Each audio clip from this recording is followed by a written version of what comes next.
നമസ്കാരം. Business star എന്ന ഈ പ്രോഗ്രാമിലേക്ക് ഏവർക്കും ഒരിക്കൽ കൂടി ഹാർദവമായ സ്വാഗതം. ഇന്ന് ഞങ്ങൾ ചെറുതുരുത്തിയിലാണ്. തൃശ്ശൂർ ജില്ലയിലെ തലപ്പള്ളി താലൂക്കിലെ ഒരു വില്ലേജാണ് ചെറുതുരുത്തി.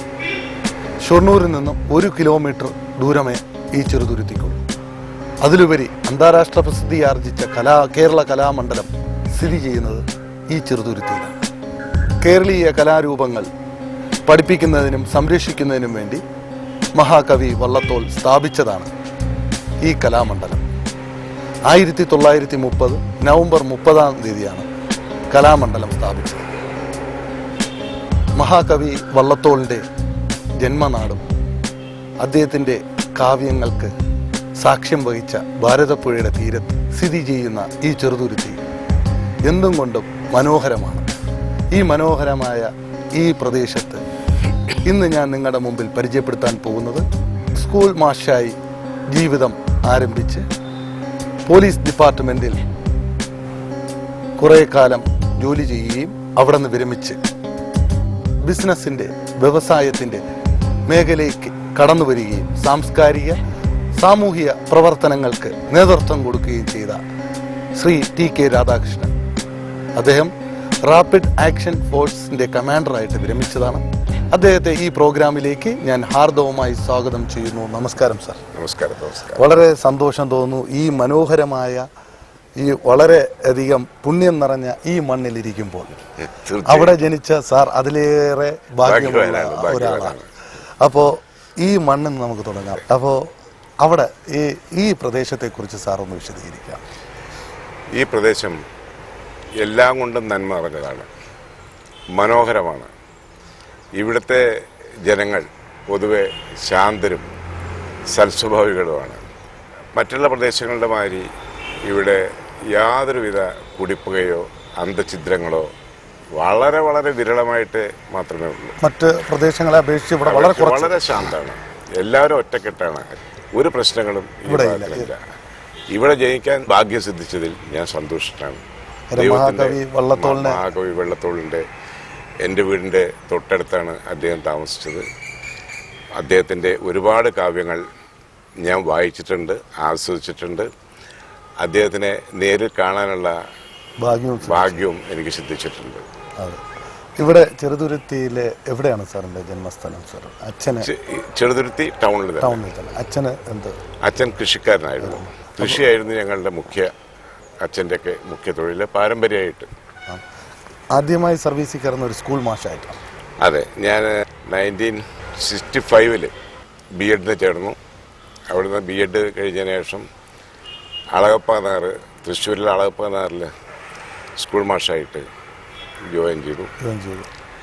അന്ന് നമ്മുടെ കൊങ്കൺ റെയിൽവേ ചെയർമാൻ ഇപ്പോൾ ഡൽഹി മെട്രോൻ്റെ ശ്രീധരൻ കേട്ടിട്ടുണ്ടല്ലോ. ഞങ്ങളുടെയൊക്കെ കുടുംബങ്ങളാണ്. അദ്ദേഹത്തിൻ്റെ കുടുംബാംഗമാണ് ഞാൻ. അദ്ദേഹത്തിൻ്റെ ജ്യേഷ്ഠനായിരുന്നു അവിടുത്തെ Thyagaraja polytechnical principal EK Menon. അപ്പോൾ അവരുടെ തന്നെ ഒരു സ്കൂളിൽ അധ്യാപകനായിട്ട്. എത്ര കാലം സർവീസിലുണ്ട്? ഞാൻ 1 വർഷം അധ്യാപകനായിട്ട് സർവീസ് ചെയ്തു. അതിനുശേഷമാണ് പോലീസ് സെലക്ഷൻ കിട്ടിയത്. സബ് ഇൻസ്പെക്ടറായിട്ട് 1968 സബ് ഇൻസ്പെക്ടറായിട്ട് ജോയിൻ ചെയ്തു. അത് ഒരു മാഷ് വിദ്യാർത്ഥികൾക്ക് അല്ലെങ്കിൽ വിദ്യ നൽകുന്ന ഒരു മാഷ് എന്ന് പറഞ്ഞ ജോലി അത് വേണ്ടെന്ന് വെച്ചിട്ട് പോലീസ് ഡിപ്പാർട്ട്മെന്റിലേക്ക് പോയത് എങ്ങനെ? അതിന് ഞാൻ എൻ്റെ ഇന്റർവ്യൂവിന് എന്നോട് ചോദിച്ച ചോദ്യം തന്നെയാണ് താങ്കൾ ഇപ്പോൾ ചോദിക്കുന്നത്. വാസ്തവം പറഞ്ഞു കഴിഞ്ഞാൽ ഒരു ദൈവാനുഗ്രഹം കൊണ്ട് മാത്രമാണ് എനിക്ക് ഈ പോലീസ് ഡിപ്പാർട്ട്മെന്റിൽ ചേരാൻ കഴിഞ്ഞത്. അന്ന് തൃശ്ശൂർ വെച്ചിട്ടായിരുന്നു ഞങ്ങളുടെ ആദ്യം റിട്ടേൺ ടെസ്റ്റ്.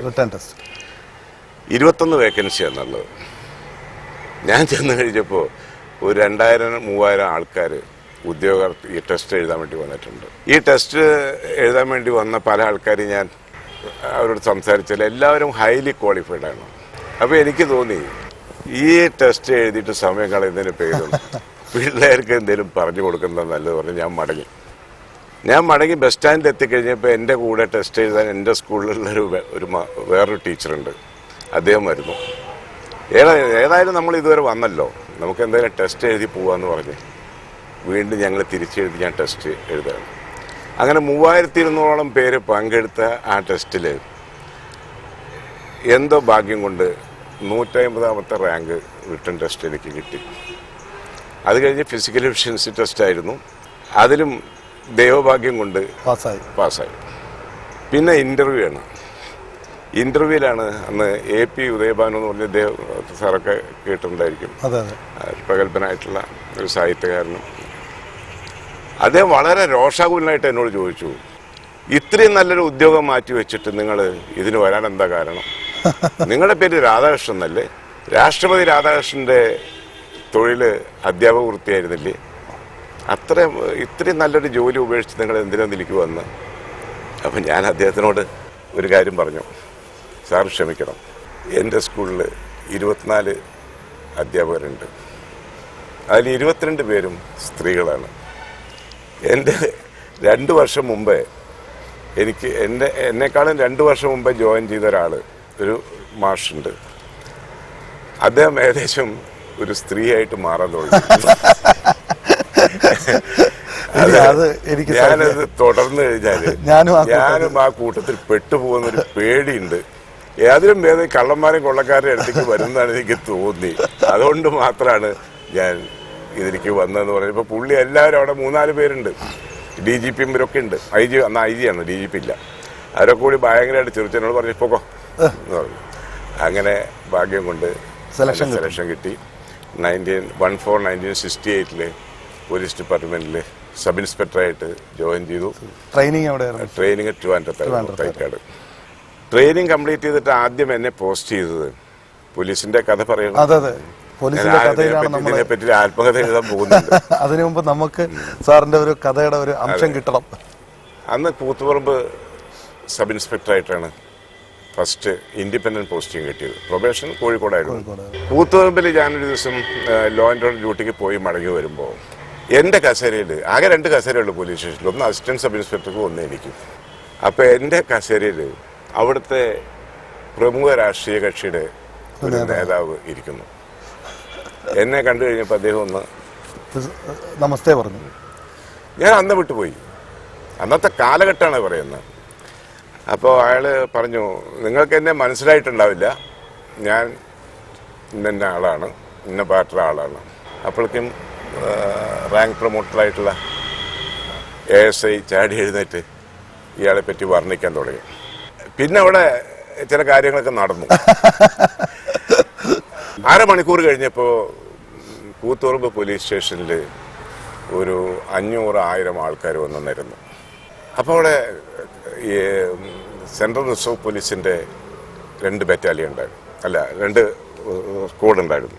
ഞാൻ ഒട്ടും ചിന്തിക്കാതെ ഒരു നിമിഷം ആലോചിച്ച് പോയി കഴിഞ്ഞു കഴിഞ്ഞാൽ അവർ പോലീസ് സ്റ്റേഷൻ തീവയ്ക്കും, എന്നെ നശിപ്പിക്കും.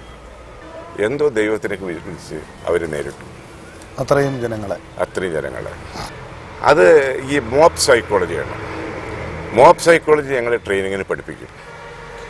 ലീഡറെ കീഴ്പ്പെടുത്തിയാൽ, അയാളെ നമുക്ക് ശാന്തനാക്കാൻ കഴിഞ്ഞാൽ മറ്റുള്ള അണികളും പോവും. അത് വെച്ച് ലീഡേഴ്സിനെ ഫേസ് ചെയ്തിട്ട് ട്രെയിനിങ് ഞാനൊന്ന് ഇവിടെ ഇംപ്ലിമെന്റ് ചെയ്തു. എല്ലാ ആൾക്കാരും പിരിഞ്ഞുപോയി, ശാന്തായി. പക്ഷെ അന്നത്തെ ഭരണകക്ഷിയുടെ നേതാവായിരുന്നു എൻ്റെ കസേരയിൽ വന്നിരുന്നത്. പിറ്റേ ദിവസം വയർലെസ് ട്രാൻസ്ഫർ എന്നെ ചന്ദേര പോലീസ് സ്റ്റേഷനിൽ, കണ്ണൂർ ജില്ലയിലെ ചന്ദേര പോലീസ് സ്റ്റേഷനിലേക്ക് മാറ്റി. അങ്ങനെ ഒരുപാട് കഥകൾ, എൻ്റെ ജീവിതം മുഴുവൻ സംഘർഷങ്ങൾ നിറഞ്ഞ കഥകളാണ് പോലീസ് ഡിപ്പാർട്ട്മെന്റിൽ. പിന്നെ അവിടുന്ന് അവസാനം ഞാൻ ഈ ലോക്കൽ പോലീസ് വിട്ടിട്ട് പ്രൊമോഷൻ കിട്ടിയതിന് ശേഷം, സർക്കിൾ ഇൻസ്പെക്ടറായി കിട്ടിയതിന് ശേഷം, കാരണം ഈ പ്രശ്നങ്ങളൊക്കെ ഉള്ള കാരണം വിജിലൻസിൽ ജോയിൻ ചെയ്തു. അപ്പോൾ അവിടെ കുറേ ശാന്തമായിട്ടുള്ള ഇതേമാതിരിയുള്ള പ്രശ്നങ്ങളൊന്നുമില്ല. അങ്ങനെ അധിക വർഷവും ഞാൻ വിജിലൻസിൽ DYSP ആയിട്ടും CA ആയിട്ടും ജോലി ചെയ്തു. ആ കാലഘട്ടങ്ങളൊക്കെ സമാധാനപരമായിരുന്നു.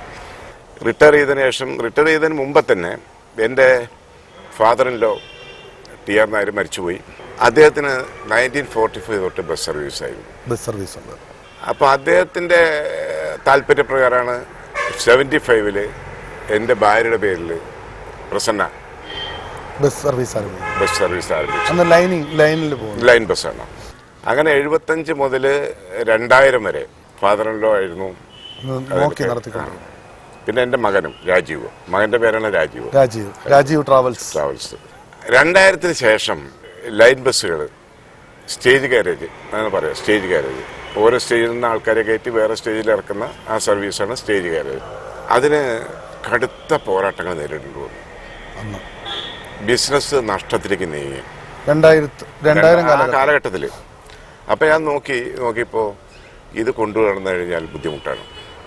കാരണം നമ്മളുള്ള ഇതുവരെയുള്ള അനുഭവങ്ങൾ എന്ന് വെച്ചാൽ കണക്കിലെടുത്തിട്ടാണ് അതൊക്കെ കണക്കൊക്കെ നോക്കിക്കഴിഞ്ഞ് കഴിഞ്ഞപ്പോൾ നഷ്ടത്തിലേക്ക് നീങ്ങാണ്. അപ്പം ഞാൻ വിചാരിച്ചു എന്തുകൊണ്ട് നമുക്ക് ടൂറിസ്റ്റ് വ്യവസായത്തിലേക്ക് കടന്നുകൂടാ. അങ്ങനെയാണ് ടൂറിസ്റ്റ് ബസ്സുകൾ 2000 രാജീവ് ട്രാവൽസ് എന്ന പേരിൽ തുടങ്ങിയത്. അപ്പോൾ 2000 തൊട്ട് വലിയ പ്രോബ്ലം ഉണ്ടായിരുന്നില്ല. നന്നായിട്ട് ഡെവലപ്പ് ചെയ്ത് ഞാൻ ഒരു ബസ് തുടങ്ങിയിട്ട് എനിക്കതൊരു 32 ബസ്സോളം ആക്കാൻ പറ്റി. പിന്നെ അതിൻ്റെ കൂടെ തന്നെ ഒരുപാട് ഇതിൻ്റെ ആദായം കൊണ്ട് പല റിസോർട്ട്സും ബാക്കിയുള്ള ഒക്കെ എനിക്ക് സമ്പാദിക്കാൻ കഴിഞ്ഞു. അങ്ങനെ ഇന്ന് ഈ ബസ് സർവീസ് വളരെ വളരെ പ്രതിസന്ധിയെ നേരിടുകയാണ്. എന്തെന്നെ ആയാലും ഞങ്ങളൊക്കെ ഒരു വിധത്തിലൊക്കെ ശരിയായിട്ട് വരികയായിരുന്നു. അപ്പോഴാണ് കർണാടക ഗവൺമെൻറ് ഭയങ്കരമായിട്ടുള്ള പ്രശ്നങ്ങൾ സൃഷ്ടിച്ചത്.